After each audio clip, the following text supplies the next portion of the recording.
worst case scenario, you lose the plan.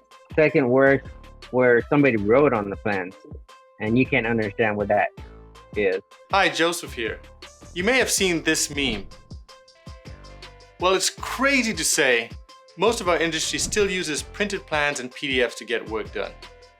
Here are two of our connected heroes, veteran security technician Emilio Martinez and enterprise project manager Melissa Litney, who operate like 21st century physical security professionals and not 18th century pirates.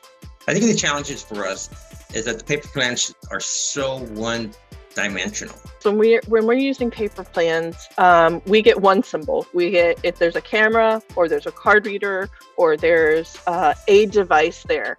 Those devices are usually have more than one part. And not only that, there's the cable, there's the labor, all of the parts that go into installing that one single camera.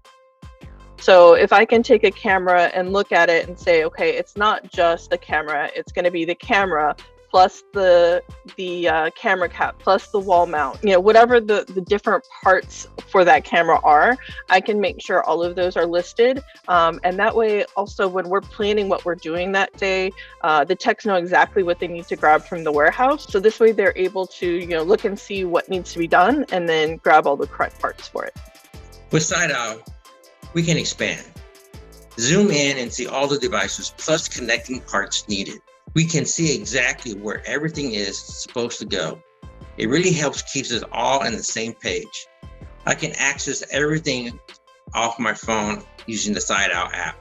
It is easy and clear and helpful to understand. If I'm not somewhere where I have those prints in front of me, it's not usually a very successful conversation that we're going to have.